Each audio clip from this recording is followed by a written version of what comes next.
ধবধবে সাদা কিতাব। খায়বার যুদ্ধের পরের ঘটনা। উমর রাদিয়াল্লাহু তাআলা আনহু এক ব্যক্তিকে তাওরাত পড়তে দেখলেন। তার কাছে খুব ভালো লাগলো। লোকটিকে তিনি বললেন, আমাকে তাওরাতের কিছু অংশ লিখে দাও। লোকটি কিছু অংশ লিখে দিল। লিখিত অংশটুকু নিয়ে উমর রাদিয়াল্লাহু তাআলা আনহু নবীজির কাছে গেলেন। গিয়ে বললেন, এটা পড়ার দ্বারা আমাদের জ্ঞান হয়তো আরও বেড়ে যাবে। এ কথা শুনে নবীজি রেগে গেলেন। তার চেহারা লাল হয়ে গেল।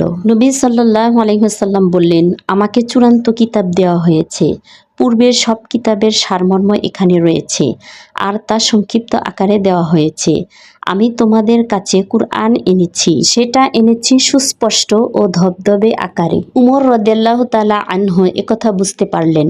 তিনি বললেন, আমি আল্লাহকে রব হিসেবে, মুহাম্মদ সাল্লাল্লাহু আলাইহি ওয়াসাল্লামকে নবী হিসেবে আর ইসলামকে দিন হিসেবে পেয়ে সন্তুষ্ট।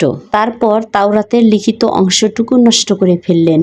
তাওরাত হলো পূর্ববর্তী আসমানি কিতাব, আর পূর্বের সব কিতাব বিকৃত হয়ে গিয়েছে। দুষ্ট লোকেরা সেগুলো পরিবর্তন করে ফেলেছে, অনেক মিথ্যা কথা ঢুকিয়ে দিয়েছে। তাই সেসব কিতাব থেকে জ্ঞান অর্জন করা যাবে না। তাওরাত ছাড়া আরও আসমানি কিতাব রয়েছে, তবে সব কিতাবের নাম আমরা জানি না।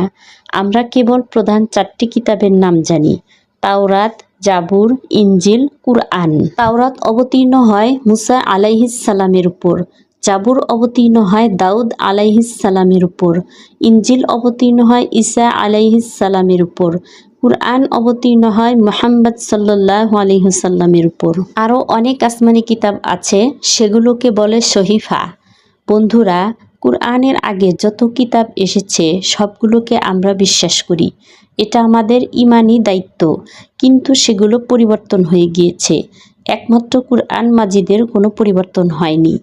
কুরআন মাজিদের লাখ লাখ হাফিজ রয়েছেন, যারা কুরআন মুখস্থ করে রেখেছেন। যুগ যুগ ধরে লিখিত অবস্থায় কুরআনুল কারীম সংরক্ষিত রয়েছে, আর আল্লাহ নিজেই কুরআন মাজিদ হেফাজত করার দায়িত্ব নিয়েছেন। কিয়ামত পর্যন্ত কুরআন অবিকৃত অবস্থায় থাকবে। তাই কুরআন থেকেই আমরা জ্ঞান অর্জন করব। রাসূলুল্লাহ সাল্লাল্লাহু আলাইহি ওয়াসাল্লাম বলেছেন, তোমাদের মধ্যে সেই ব্যক্তি উত্তম যে নিজে কুরআন শিক্ষা করে এবং অপরকে শিক্ষা দেয়। সুবহানাল্লাহ।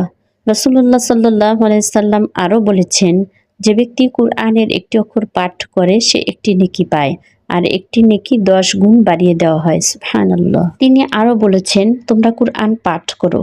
কিয়ামতের দিন এই কুরআন তার পাঠকারীর জন্য সুপারিশ করবে। আল্লাহ পাক আমাদের সবাইকে বেশি বেশি কুরআন তিলাওয়াত করার তৌফিক দান করুন। আমিন।